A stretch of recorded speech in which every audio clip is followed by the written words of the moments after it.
बिस्मिल्लाहिर्रहमानिर्रहीम। अस्सलाम वालेकुम नाज़रीन, आप यूट्यूब चैनल देख रहे हैं। मैं इमरान खान हूँ। कराची में बहुत ज़ोरदार किस्म की बारिश हुई है और बारिश में एक मरतबा फिर इंतज़ामिया का पोल खुल गया है। कराची में नॉर्मली वहाँ जो गवर्नमेंट है वो परवाह इस बात की करते नहीं है और वो इस बात को गिनती में नहीं लेते कि लोग उनके बारे में क्या सोचते हैं, क्योंकि बड़े लंबे अरसे से जिस तरीके से वो वहाँ पे इक़्तिदार में बैठे हैं, जैसे वो इंटीरियर सिंध में धांधली करते हैं, जिस तरीके से कराची के अंदर बड़े पैमाने पर हमेशा से धांधली होती रही है, चाहे वो MKM का दौर हो, चाहे आज पीपल्स पार्टी का दौर हो, तो बड़ी दो नंबरी हुई इस शहर के साथ। पाकिस्तान का सबसे ताकतवर शहर है, सबसे बड़ा शहर है, पूरे पाकिस्तान को कमा के देने में सबसे कमाऊ पूत शहर है कराची, लेकिन इसके साथ लावारसों वाला सलूक किया जाता है। और उसकी एक बड़ी रीज़न ये है कि 2.5 करोड़ लोग रहते हैं इस शहर के अंदर। वो अगर अपना हक नहीं ले सकते तो वो बिल्कुल फिर मुस्तहिक हैं कि उनके ऊपर इस तरह के लोग मुसल्लत किए जाएं। अगर कराची के लोग निकलें और अपना हक छीन लें तो फिर उनके साथ ये ज्यादती नहीं होगी, लेकिन कराची में एक खौफ है, एक परेशानी है। लोग जो हैं वो नफसा नफसी के आलम में रहते हैं। कीड़े मकोड़ों से बदतर जिंदगी कई इलाकों में लोग गुजार रहे हैं। अभी मलीर के अंदर जो सूरत हाल है, वहाँ पे सैलाब आ चुका है, हर तरफ से पानी आ रहा है, जितनी नदियाँ हैं वो सारी ओवरफ्लो हो रही हैं। एक डैम है ऊपर के एरिया में, वो डैम भी, उसका नाम अभी यहाँ में पढ़ रहा था, हाँ ये डैम है थड्डू डैम, ये ओवरफ्लो हो गया है और इमरजेंसी नाफज कर दी गई है। तो कराची में बैड गवर्नेंस एक के बाद एक मसाइल पैदा करती है और ये अब से नहीं हो रहे, ये हम गुज़िश्ता एक दहाई से देख रहे हैं कि जब भी, बल्कि इससे भी ज़्यादा टाइम हो गया है, 15-1 साल से हम देख रहे हैं, ख़ास तौर पे परवेज़ मुशर्रफ का दौर ख़त्म होने के बाद से, कि कराची शहर में ज़रा बारिश होती है पूरा शहर डूब जाता है और ऐसा लगता है कि प्लानिंग के तहत इस शहर को डुबोया जाता है। जितने भी पानी के रास्ते थे कराची में भी यही हुआ, वहाँ पे चाइना कटिंग कर दी गई, नालों के ऊपर जो है वो तामीरात कर दी गई और फिर कराची का पूरा नक्शा बदल दिया गया। ये परवेज मुशर्रफ के दौर में भी हुआ, उसके बाद भी हुआ और अब पूरा कराची जो है वो नतीजा भुगत रहा है। कराची के लोग अपने हक के लिए निकले नहीं कभी, तकड़े तरीके से अपने हक के लिए अगर निकलें तो इस माफिया से कराची के लोग जान छुड़वा सकते हैं, लेकिन हालात आपके सामने है। जबकि पंजाब में जो हुकूमत है उसकी हिकमत अमली का अंदाजा आप यहां से लगाएं कि इन्होंने खैमा बस्ती लगाई कि यहां पे हम लोगों को रखेंगे। अच्छा, हुकूमती खैमा बस्तियों के अंदर एक प्रॉब्लम आ रहा है और वो लगातार आ रहा है। हुकूमत खैमा बस्ती लगाती है टिकटॉक बनाने के लिए। ये सरकार आएगी, जो खवातीन आएंगी जो हुकूमत में इस वक्त मौजूद हैं, जिन्हें बिठाया गया है, वो आएंगी, आकर अपने टिकटॉक्स बनाएंगी और वो चली जाएंगी, या DC आएगा, AC आएगा, ये लोग अपने टिकटॉक्स बनाएंगे और चले जाएंगे। तो एक आर्जी किस्म की एक खैमा बस्ती लगाई जाती है, उसके अंदर लोगों को लाकर रखा जाता है, लेकिन जैसे ही वहां टिकटॉक मुकम्मल हो जाते हैं तो वहां खाना देना बंद कर देते हैं। इसके बाद नतीजा ये निकलता है कि लोग वहां से वो जगह छोड़ देते हैं और जो लोग वहां मौजूद रहते हैं वो बेचारे खाने का बंदोबस्त कहीं और से करते हैं। कई सरकारी कैंप्स ऐसे हैं जहां पे खाना प्राइवेट NGOs दे रही हैं और उन्हें मना किया गया है कि आपने अपना लोगो इस्तेमाल नहीं करना, अपना मोनोग्राम इस्तेमाल नहीं करना, आपने अपना बैनर या पोस्टर नहीं लगाना, आप पंजाब सरकार के खाते में इसको डालें। अब ऐसी नाकस मनसूबाबंदी इन्होंने की है कि चंद जगहों से ये रिपोर्ट आ रही है और विजुअल्स बाकायदा हमने देखे सोशल मीडिया पे कि जहां खैमा बस्तियां हुकूमत ने लगाई वहां पे भी पानी भर गया। यदि आप महफूज जगह पे, महफूज मकाम पे लगाते हैं ताकि ये एरिया महफूज रहेगा, लोगों को हम यहां पे लाकर रखेंगे, लेकिन वो एरिया भी जो है वो रहने के काबिल नहीं है। साइंसी बुनियादों पर जो इंतजामी फैसले है वो करने की काबिलियत नहीं है मौजूदा एस्टेब्लिशमेंट में, जो ब्यूरोक्रेसी है उसमें। और हुकूमत तो बिल्कुल ही आपको पता है फारिग लोग हैं, नकम्मे लोग हैं, इनको लाके इक़्तिदार में बिठा दिया गया। इनके फरिश्तों को भी इस मर्तबा उम्मीद नहीं थी कि इन्हें हुकूमत मिल सकती है, लेकिन हुकूमत में लाके इनको बिठा दिया गया। अब इस सैलाब के नतीजे में और उसके साथ आप प्लस कर लें ये बैड गवर्नेंस, इन दोनों चीजों को आप इकट्ठा करें तो महंगाई का एक तूफान आ चुका है और एक बड़ा तूफान महंगाई का आने वाला है। आटे की कीमत जो है वो दुगनी हो गई है ऑलमोस्ट। गंदुम जो किसान बेच रहा था 2000 में, आज मेरे एक दोस्त बता रहे थे वो 4000 से भी ज्यादा महंगी हो गई है और कुछ जगह पे 5000 रिपोर्ट हुई है। चले, मैं 5000 पे तो मुझे यकीन ही नहीं आया जो उन्होंने बात की, ये कंफर्मेशन मैं लूंगा, लेकिन उन्होंने कहा कि एक दिन पहले ये रेट था जनूबी पंजाब में कि गंदुम 5000 रुपये मन भी बिकी है। अब अगर 4000 रुपये भी बिक रही है तो ये डबल कीमत पे बिक रही है, तो रोटी भी महंगी होगी और होना शुरू हो गई है, आटा भी महंगा होगा जो होना शुरू हो गया है, डबल कीमत के करीब तो पहुंच रहा है। और उसके बाद आपकी जितनी भी सब्जियां हैं वो बहुत ज्यादा महंगी हो गई। वजह यह है कि जहां जहां सब्जियां लगी थी, ये बड़ी पेरिशेबल आइटम होती है। पेरिशेबल कहते हैं जो फौरी तौर पे खराब हो जाती है, गल सड़ जाती है। इसको ज्यादा देर आप स्टोर नहीं कर सकते। सब्जियों को, टमाटरों को, बाकी चीजों को आप रखते हैं ना ऐसे, फलों को, तो ये थोड़ी दिन के बाद खराब हो जाते हैं। आपने इनको फौरन मार्केट में निकालना होता है, लंबे अरसे तक आप इनको स्टोर नहीं कर सकते। तो ये चीजें बहुत बुरी तरह तबाह हुई हैं और सब्जियों का जितना नुकसान हुआ है तो वो कीमतें बढ़ गई हैं। हुकूमत की कोई प्लानिंग तो थी नहीं, तो गंदम में भी यही किया, चीनी में भी यही किया, और अब दोनों चीजों की कीमत बढ़ रही है, बल्कि बाकी जो खाने पीने की अशियां हैं उनकी कीमतें भी बढ़ रही हैं। खैबर पख्तूनख्वा से एक शिकायत है और बड़ी संजीदा शिकायत है। ये हुकूमत पंजाब को और वफाकी हुकूमत को इस मामले को जल्द अज जल्द हल करना चाहिए। अव्वल तो ये जाली हुकूमत है, लेकिन इन्हीं के पास जाली मैंडेट है ना, इन्हीं को लाकर बैठाया गया है।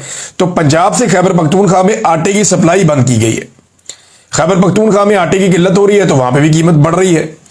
अब वो ये कहते हैं, खैबर पख्तूनख्वा के फजल इलाही साहब ये स्टेटमेंट दे रहे थे ऐवान में खड़े होकर कि हमें बिजली और गैस बंद कर देनी चाहिए अगर हमें आटे की सप्लाई ना की गई तो। देखिए होता गया, पंजाब में मैदानी इलाके हैं, यहां पे फसलें ज्यादा होती हैं और जो दरियाओं का पानी है, जो ज्यादा दरिया खैबर पख्तूनख्वा के इलाकों से आते हैं या कश्मीर के इलाकों से आते हैं, वो सारे मैदानी इलाकों में आते हैं। अब पानी ऊपर से नीचे आता है, यहां पे बहुत सारी फसलें होती हैं पंजाब में और सिंध में, लिहाजा जो ऊपर पहाड़ों पे रहने वाले लोग हैं वो ये उम्मीद करते हैं कि उन्हें गंदम की सप्लाई हो जाएगी, कुछ और चीजों की जो उन्हें जरूरत है मैदानी इलाकों की वो सप्लाई हो जाएगी। पहाड़ी इलाकों में जो फल होता है वो उसकी सप्लाई मैदानी इलाकों में की जाती है, जबकि वाटर रिसोर्सेज जो है वो ऊपर पहाड़ों पे, तो बिजली वहां बनती है, गैस के ज़खायर वहां पे हैं, बलूचिस्तान में, छोटे सूबों में है, तो वो वहां से मैदानी इलाकों में या पंजाब में और सिंध में पहुंचता है ये माल। अब वो ये कह रहे हैं कि हम गैस भी दे रहे हैं, बिजली भी दे रहे हैं, हमारे फल भी जा रहे हैं, बाकी चीजें भी जा रही हैं, पानी भी जा रहा है, तो ये कैसे मुमकिन है कि हमारी आटे की सप्लाई बंद कर दी जाए? तो उन्हें भी भूख लगती है, उन्हें भी जरूरत है। लेकिन मैंने देखा कि पहली मर्तबा ऐसा हो रहा है कि ये पंजाब हुकूमत जरा बहुत अजीब तरीके से सोचती है और ये यानी तासुब ऐसा लगता है कि एक है इनके अंदर सूबों के खिलाफ, और वो दिखाई देता है बार बार। बाद वक़्त ये ताने भी देते हैं। खैबर पख्तूनख्वा में एक वाकया हो जाए तो पूरा पंजाब इस काम पे लग जाता है कि टूरिज्म पे आप वहां ना जाएं। इनके अपने चुने हुए सहाफ़ी ये काम कर रहे होते हैं। बहुत अजीब काम है ना ये, आप नफरत नहीं फैला सकते लेकिन वहां फैलाई जाती है। तो ये इनकी हिकमत अमली है और उसके नतीजे में अब आटे की सप्लाई बंद है खैबर पख्तूनख्वा में और वो इस पर एहतजाज कर रहे हैं। वो कहते हैं जी फिर हमें भी बिजली और गैस बंद कर देनी चाहिए। पाकिस्तान में इस वक्त हालात ये पैदा हो गए हैं कि हफीज पाशा साहब एक सीनियर जो हैं वो इकोनॉमिस्ट हैं, उन्होंने बड़े वसूख के साथ ये बात की कि 50% से ज्यादा हो जाएगी गुर्बत की शरह पाकिस्तान में। अच्छा, ये जो गुर्बत की शरह बताते हैं ना, ये गुर्बत की लकीर से नीचे रहने वाले लोग हैं, जो बिल्कुल ही बेड़ा गर्क हो गया, वो रोटी के लिए तरस रहे हैं जो लोग। तो पाकिस्तान में 50% से ज्यादा इस सैलाब के बाद गुर्बत की लकीर से नीचे लोग चले जाएंगे। ये हालात पैदा हो गए और ये हालात इनकी नाअहली की वजह से पैदा हुए। 44% तक तो इन्होंने खुद पहुंचा दिए थे, फ्लड आ गया, इनकी नाअहली की वजह से और नीचे जाएगा पाकिस्तान।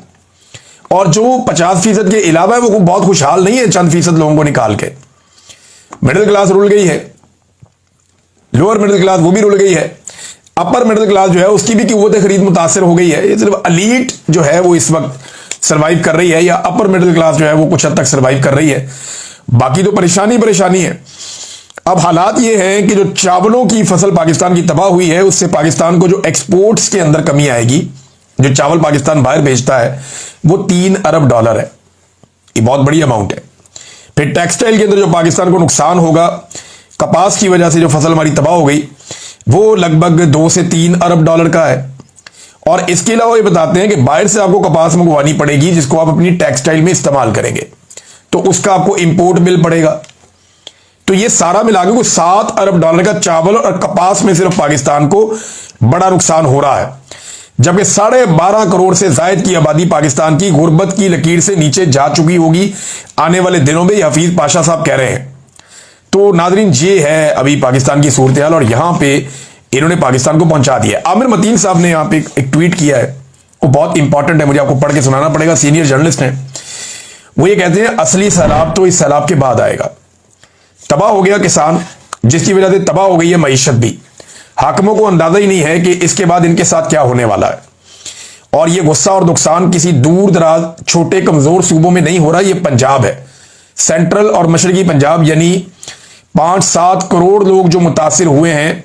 5 दरियाओं की धरती जिसको सदियों से भूख नंग का तजर्बा नहीं था, जिसका 70% लुट चुका है, 60% चावल तबाह, 30% कपास, 35% गन्ना, सब्जियां सैलाब में बह गई और मवेशी भी बह गए या मर गए और इनके पास चारा नहीं है। शहर भी डूब गए हैं, गुजरात, फैसलाबाद, लाहौर, मुल्तान, कसूर, सारे शहर पानी में है।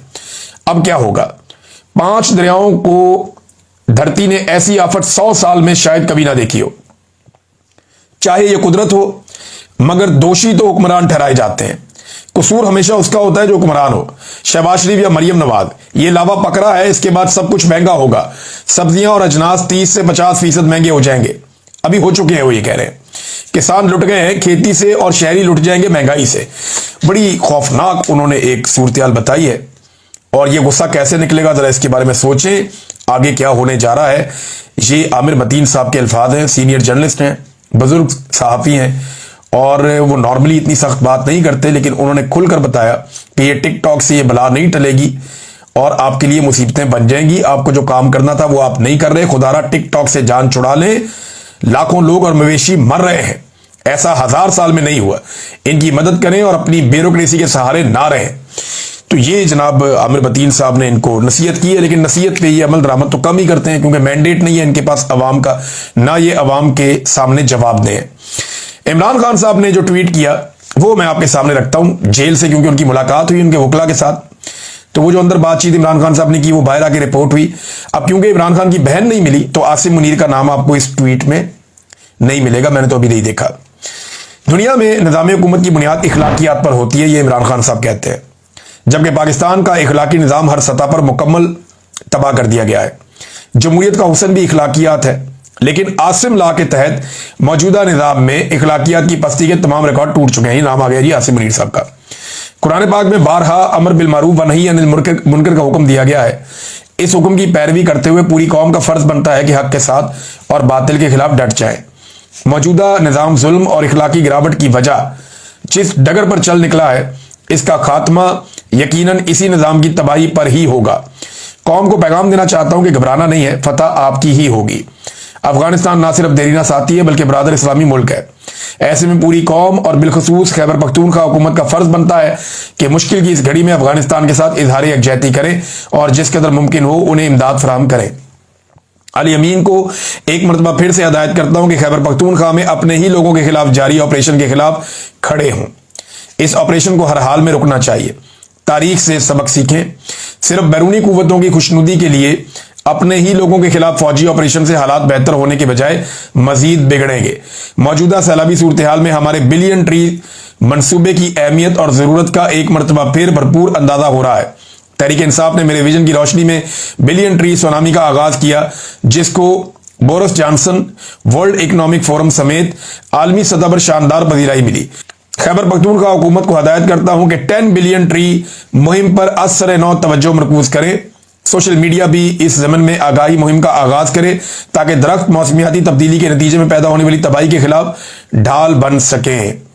इमरान खान साहब के ट्वीट का दूसरा हिस्सा, तमाम मजहबी तालीमात, मुआशरती इकदार और इखलाकी ज़ाब्तों के बरखिलाफ जिस तरह मेरी अहलिया पर जुल्म किया जा रहा है वो इंतहाई शर्मनाक है। इन पर यह जबर सिर्फ इसलिए किया जा रहा है ताकि मुझे तोड़ा जा सके, लेकिन मैं बुशरा बीबी को खसूसी खराज तहसीन पेश करता हूं कि तमाम तर मसाइब और सऊबतें भी उनके अज़म को मुतज़लज़ल नहीं कर सकी और वो मेरे साथ खड़ी हैं। पाकिस्तान की सियासी तारीख में इस कदर वफाशार खातून की मिसाल नहीं मिलती जो ऐसे जुल्म और जबर के बावजूद डट कर खड़ी हैं। और आखिरी इमरान खान साहब ने जो ट्वीट का हिस्सा है उन्होंने मुराद सईद के बारे में बात की है, बहुत इंपॉर्टेंट। मुराद सईद मेरे वफादार तरीन साथियों में से है और हकीकी आज़ादी की तहरीक का अहम तरीन हिस्सा था, है और रहेगा। इसके बारे में क्यास आराइयां बंद होनी चाहिए। वो मेरी हदायत पर ही अंडरग्राउंड है। मुझे बावसूख ज़राए से इतलात मिली थी कि उसकी जान को शदीद खतरात हैं। मुझे ये भी इतलात हैं कि इसको अगवा करके तशद्दुद का निशाना बनाकर मेरे खिलाफ बतौर गवाह इस्तेमाल करना चाहते हैं। उसने अंडरग्राउंड होने से पहले भी और बाद में भी हर मौका पर मेरी हदायत के मुताबिक हकीकी आज़ादी की तहरीक में फ़ाल किरदार अदा किया है। ये जनाब इमरान खान साहब ने बात की है मुराद सईद के बारे में। नाज़रीन, अमेरिका में एक डेवलपमेंट है और ये जो विल्सन साहब ने, जो अमेरिका के अंदर जो विल्सन है, ये आप सब इसको जानते हैं, ये रिप्रेजेंटेटिव है हाउस का, जो विल्सन अमेरिका में, और इसने भी ट्वीट किया है कि grateful to share this amendment was made in order by house rules committee this morning free Imran Khan. तो कमेटी ने कम से कम उसकी अप्रूवल दे दी है।